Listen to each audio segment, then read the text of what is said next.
നമ്മുടെ കസ്റ്റമർ പോകുന്നതിൻ്റെ ബാക്കിയുള്ള പേഴ്സൻറ്റേജാണ് നമ്മൾ പഠിച്ചുകൊണ്ടിരിക്കുന്നത്. എന്തുകൊണ്ട് പോകുന്നു നമ്മുടെ കസ്റ്റമർ?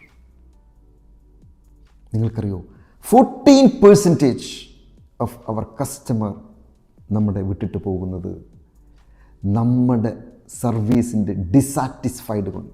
അവർ ഡിസാറ്റിസ്ഫൈഡാണ്. നമ്മുടെ പ്രൊഡക്റ്റോ സർവീസോ അവർക്ക് ഡിസാറ്റിസ്ഫൈഡ് ആകുമ്പോൾ അവർ നമ്മെ ഇട്ട് പിരിഞ്ഞു പോകുന്നു. ഇതാണ് 14%. ഇനി നിങ്ങൾക്ക് കേൾക്കണോ, മെജോറിറ്റി ഓഫ് അവർ കസ്റ്റമർ നമ്മളെ വിട്ടുപോകുന്നത് 68% കസ്റ്റമറും നമ്മെ വിട്ടുപോകുന്നത് എന്താണെന്നറിയോ? നമ്മുടെ കെയർ ഇല്ലാത്തത് കൊണ്ട്, നമ്മുടെ ഒരു ടച്ച് നമുക്ക് കൊടുക്കാൻ പറ്റാത്തതിനെ കൊണ്ടാണ്. ഒരു വിളി, ഒരു മെസ്സേജ്, ഒരു കെയർ ഇതില്ലാതെ വരുമ്പോൾ 68% കസ്റ്റമർ നമ്മെ ഇട്ടുപിരിച്ചു പോകും, നമ്മെ വിട്ട് വേണ്ടെന്ന് പറഞ്ഞു പോകുന്നു. അതീവ ഗൗരവമാണ് ഈ ലാസ്റ്റ് പെർസെൻറ്റേജ്.